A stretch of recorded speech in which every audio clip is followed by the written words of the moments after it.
तो hello friends, आप सभी का फिर से एक बार स्वागत है मेरे यूट्यूब चैनल पे। तो मैं बात करूंगा आज नेक्स्ट क्वेश्चन की, जो 70 नंबर है, ईयर फर्स्ट का, मॉड्यूल नंबर 4 है।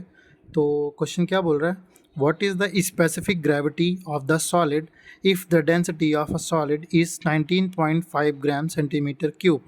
क्वेश्चन क्या बोल रहा है कि यदि ठोस का घनत्व 19.3 ग्राम है, सेंटीमीटर क्यूब है, तो ठोस का या शिष्ट गुरुत्व, समझ रहे हैं, या तो स्पेसिफिक ग्रेविटी बोलते हैं या तो रिलेटिव डेंसिटी बोलते हैं। ठीक है, तो वो उसका कितना होगा, यही पूछ रहा हूँ कि स्पेसिफिक ग्रेविटी क्या होगी अगर सॉलिड किसी द्रव्य की बात की जाती है तब।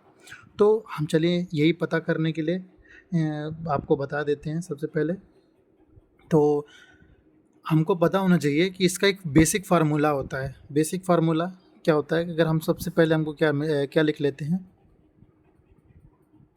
ये हमें दिया हुआ है, मतलब ये हमें फाइंड करना है। या तो इसको दो दो शब्द में बोल सकते हैं कि स्पेसिफिक ग्रेविटी भी बोलते हैं और इसको बोलते हैं relative density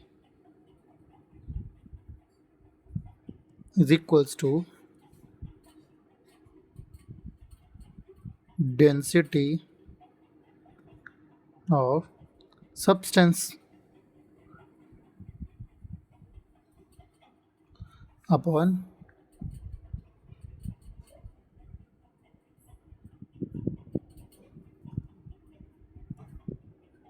T of water, density of water at 4 degree Celsius. ये एक स्पेसिफिक ग्रेविटी निकालने का एक फार्मूला होता है। इसके अकॉर्डिंग हमको पुट करना पड़ता है। इसके अकॉर्डिंग हम कैसे पुट करेंगे, डेंसिटी ऑफ सब्सटेंस कितना दिया हुआ है, 19.5 ग्राम सेंटीमीटर क्यूब, इतना दिया हुआ है हमें। अब इसके अपॉन में भी हमें लिखना पड़ेगा।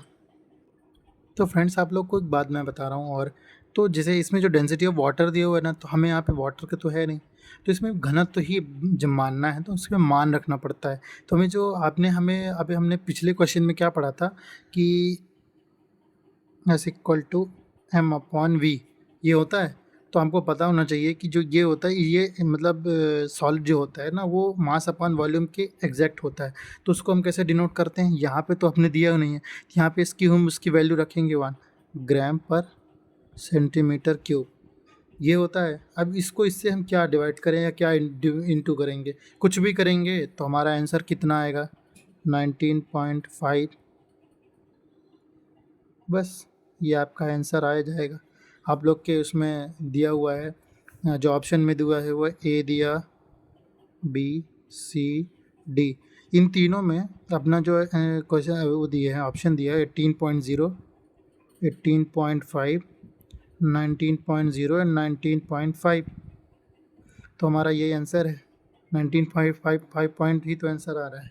क्योंकि हमें तो देखिए सिर्फ एक ही वॉल्यूम तो दिया हुआ है ना, हमें जो डेंसिटी ऑफ सॉलिड का दिया हुआ है, ठोस द्रव्य का वॉल्यूम दिया हुआ है हमें 19.5, बट और चीज़ों का तो नहीं पता है ना, तो इसलिए हमें इसका जो वैल्यू रखना पड़ता है ना रिलेटिव डेंसिटी की, तो हमें वो 1 ही रखना पड़ा, क्योंकि मान तो रखना पड़ेगा, इसका 1 ही होता है, तो हमने इसको यही रख दिया।